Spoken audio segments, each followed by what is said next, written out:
Olá, olá, olá, galera! Eu falei que eu voltava e eu voltei. Fechando o bloco anterior, eu falava da importância do artigo 3º, do artigo dos princípios da educação.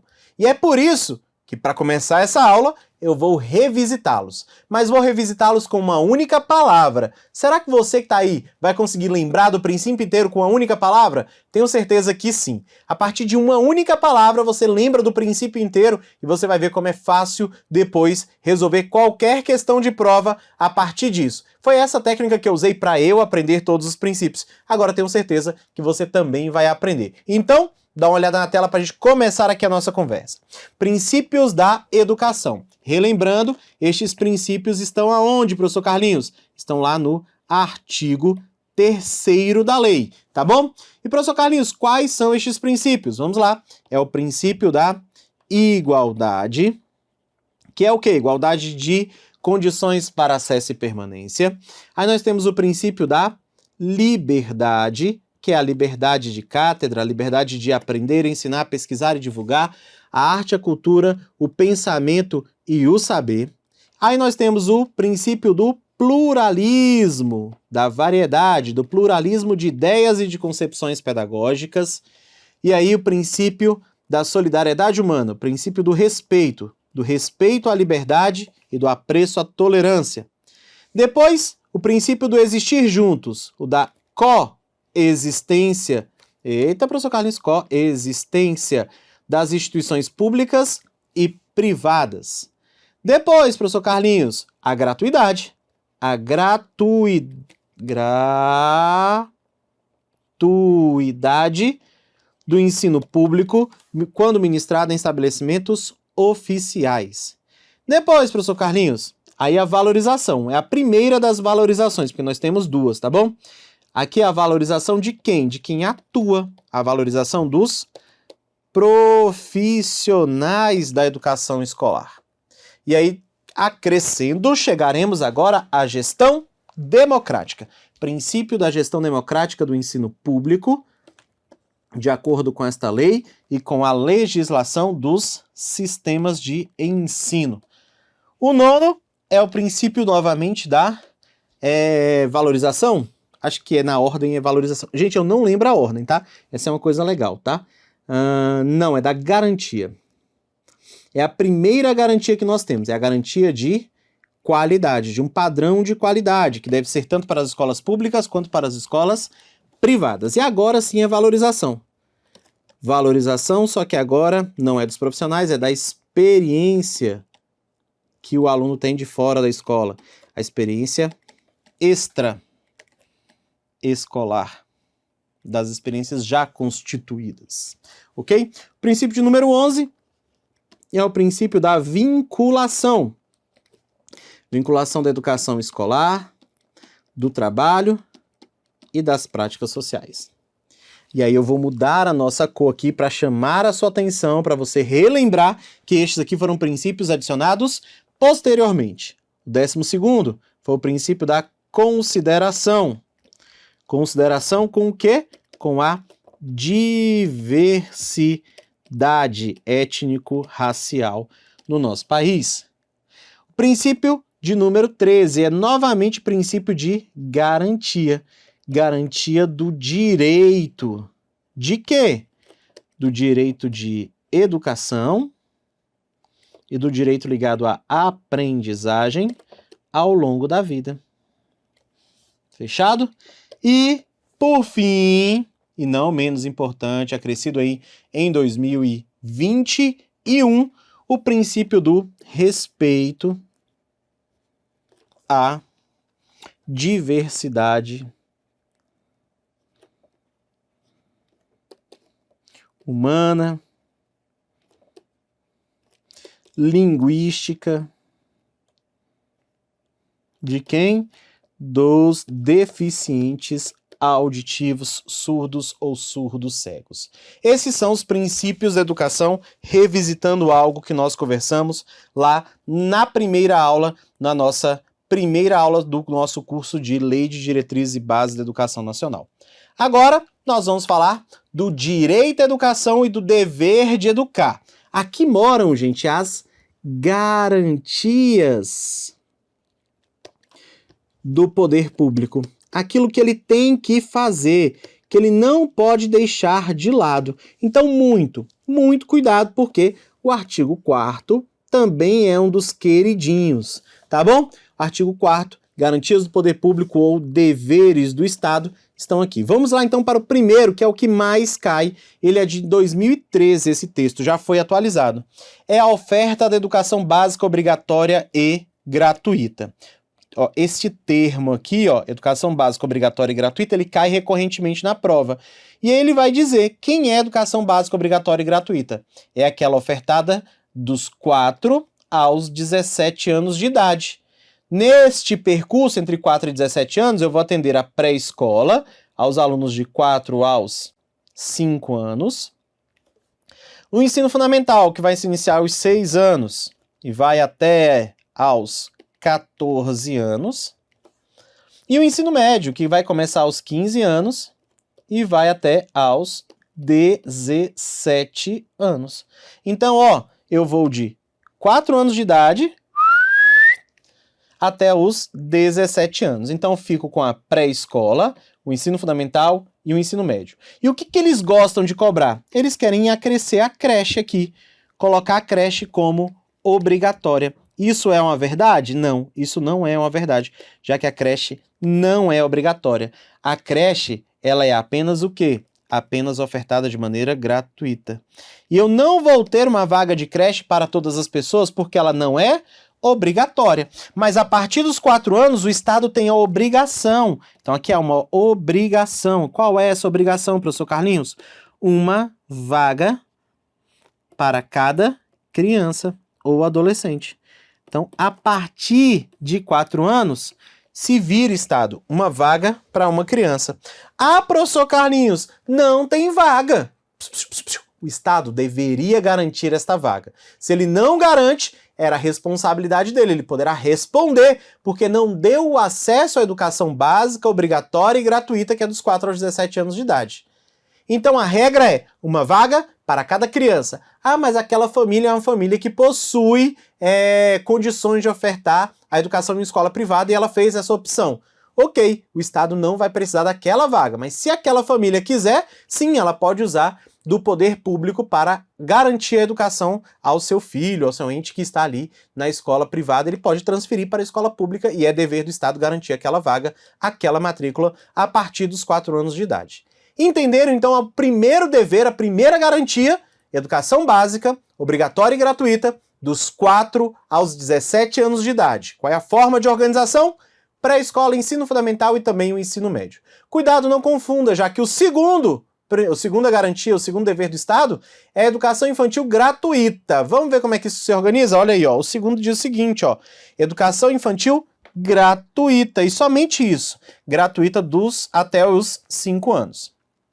Deixa eu colocar uma coisinha aqui, ó. Educação infantil.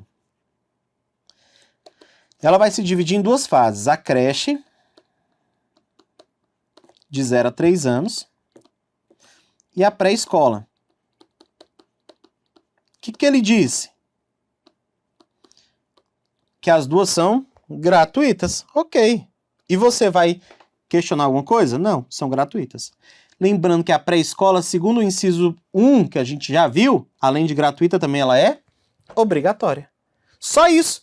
Gratuitas? São, sim, as 2, ó, são gratuitas. Toda educação infantil é gratuita, mas somente a pré-escola ela é obrigatória. Cuidado com essa informação, já que isso pode te levar ao erro, tá bom? Segundo, também é de 2013, texto atualizado. E atualizou o quê, professor Carlinhos? O público-alvo da educação especial. Antes, tratava-se de alunos com necessidades especiais, portadores de necessidades especiais, portadores de deficiência, e agora não, usamos o texto atualizado. Atendimento educacional especializado é um direito do aluno e um dever do Estado. Esse atendimento ele é gratuito a quem? O público-alvo da educação especial, o estudante com deficiência, transtornos globais do desenvolvimento, altas habilidades ou superdotação. Esse público-alvo da educação especial, sim, deve ter o atendimento. Onde que ele deve acontecer? Preferencialmente na rede regular de ensino. Ah, existe uma série ou outra? Não. Por quê? Essa característica é da transversalidade da modalidade. Essa modalidade ela é transversal a todos os níveis, etapas e outras modalidades. Então, onde houver educação, haverá educação especial. E onde houver educação especial, haverá a nossa oferta do atendimento educacional especializado. Beleza? Essa é a característica. Então, onde houver educação, haverá educação especial. E onde houver educação especial, característica é a oferta do atendimento educacional especializado. Beleza? Vamos para mais um. Então já fizemos aqui o primeiro, o segundo, o terceiro. O quarto inciso diz o seguinte: acesso público e gratuito ao ensino fundamental e médio para aqueles que não concluíram na idade própria. Essa redação também é de 2013. Gente, acesso público e gratuito ao ensino fundamental e médio, ele está tratando aqui, ó, daquela garantia de quem não conseguiu concluir na idade própria a educação básica.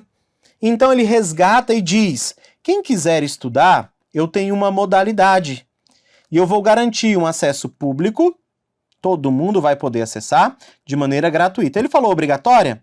Não, não falou obrigatória. Ele disse que o acesso é público e gratuito para quem quiser estudar. Então aqui não há aquela relação, como lá no início eu disse, de uma criança a uma vaga. Mas se tiver pessoas matriculadas, o Estado vai ampliar a sua oferta para atender a todos. Mas ele não tem a obrigação. Diferente das crianças de 4 a 17 anos, aqui para aquele que não concluiu na idade própria, ele tem o dever de ofertar mais não uma vaga a cada pessoa. Ele vai garantir o acesso público e gratuito para aqueles que quiserem. E a gente sabe que boa parcela dessa população nem procura essa oferta do Estado, mas quem procurar deve ser atendido, é essa a perspectiva. Vamos seguir com mais garantias do Estado. Veja só. Acesso aos níveis mais elevados do ensino, da pesquisa e da criação artística, segundo a capacidade de cada pessoa, de cada um. O que ele quer dizer com isso aqui, professor Carlinhos? Ó, a educação superior, gente, a educação superior ela não é obrigatória, mas o Estado vai ofertar de acordo com a capacidade das pessoas. Então ele vai garantir ensino na educação superior, vai garantir pesquisa, de construção de novos conhecimentos, e extensão lá na educação superior. Mas isso de acordo com a capacidade de cada pessoa de passar em um processo seletivo e de querer aprender mais. O dever do Estado está para com a educação básica e não com a educação superior. Seguindo, vamos para mais um. É dever do Estado também a oferta do ensino regular noturno. Para entender isso aqui, eu preciso trazer para vocês uma história. Vamos lá então, gente. Ó, Jossis Cleide, ele é aluno do ensino médio. Ele tem 17 anos e está lá no segundo ano do ensino médio. Ele recebeu uma excelente oferta de emprego para atuar durante o dia, horário que ele estudava. E ele não pode deixar de atender, já que sua família passa por fortes necessidades. Então, Jossis Cleide aceita o cargo que ali foi ofertado e vai trabalhar. Então, ele vai pleitear uma vaga no noturno, horário que ele pode voltar à escola depois de seu trabalho. Ele vai ingressar na educação de jovens e adultos? Não. Porque no segundo ano do ensino médio, ele deveria só ter, para ingressar na EJA de ensino médio, ele deveria ter no mínimo 18 anos, ele só tem 17. Então ele vai ter que estar no ensino médio regular noturno. E existe sim o dever do Estado de ofertar também a esses alunos, no período noturno, a educação regular. E o que é educação regular? O mesmo do dia, só que à noite. Para os nossos estudantes conseguirem concluir os seus estudos e, ó, tem que atender às condições do educando. Jossis Cleide vai chegar atrasado porque quando ele pega o ônibus do seu trabalho até chegar à escola, ele chega atrasado 15 minutos todos os dias. Ele pode ser impedido de entrar ou tomar falta? Não, eu adequo a realidade da escola às necessidades deste educando. Isso também é um dever do Estado. Fiquem atentos, é só uma historinha para você entender o porquê da existência desse ensino regular noturno. Vamos em frente, veja só. Ainda que nas garantias do Estado, a garantia de número 8. Aqui, gente, cuidado, porque o texto nem sempre foi esse. Com relação aos programas suplementares, no início, apenas eles eram para o ensino fundamental. Ah, agora sim, já temos o texto da educação básica, né? Integridade da educação básica. Então, até 2013, era apenas o ensino fundamental. Depois de 2013, aí a gente teve alteração para ingresso de todas as etapas da educação básica, recebendo programas suplementares de material didático escolar, transporte, alimentação e assistência à saúde. Lembrando, Programas suplementares. Os recursos dele não são recursos da educação. Por serem suplementares, os recursos eles advêm da assistência social. Legal? Então, o pagamento desses programas suplementares, eles advêm da assistência social. Aí chegamos aos padrões mínimos. E aí eu chamo sua atenção porque houve alteração em 2022. Por isso eu até deixei o número da lei aqui que trata sobre essa alteração. A lei alterou somente este inciso do artigo 4º. Devem ser padrões mínimos de qualidade de ensino, definidos com a variedade e quantidade mínima por aluno, de acordo com os insumos indispensáveis para o desenvolvimento do processo de ensino-aprendizagem.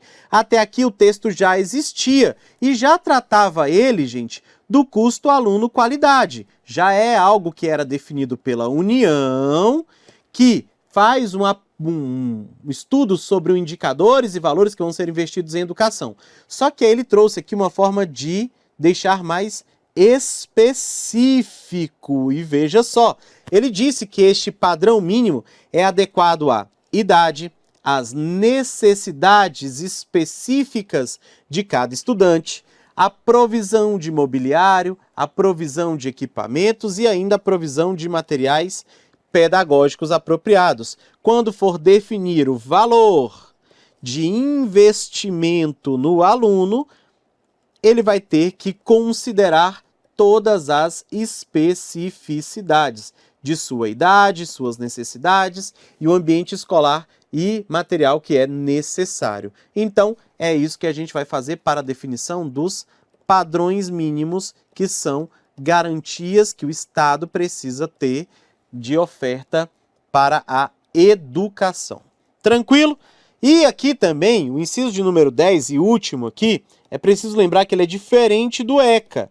Cuidado, abençoados. No ECA tem uma disposição, esquece a disposição do ECA, lembra só da LDB na hora da sua prova, tá bom? Vai ler o enunciado, lembra lá que tem diferença entre os dois. Vaga próxima à escola pública que seja, de educação infantil ou de ensino fundamental, mais próxima da residência da criança, a partir do dia que ela completar 4 anos de idade. Lá no ECA é diferente, então fique atento a isso que está aqui acontecendo. Com o advento da Lei 14.407 de 2021, foi criado mais um dever, mais uma incumbência, mais uma garantia para o Estado. E essa garantia, gente, ela está muito ligada à alfabetização. Essa garantia é para que nós possamos ter um país com mais pessoas capacitadas que tenham leitura ativa. Então, mais essa garantia, galera, alfabetização plena e capacitação gradual para a leitura ao longo da educação básica, como requisito indispensável para a efetivação dos direitos e objetivos de aprendizagem e também para o desenvolvimento dos indivíduos. Essa agora é a nossa garantia, nosso inciso de número 11, que foi proposto para o artigo 4º.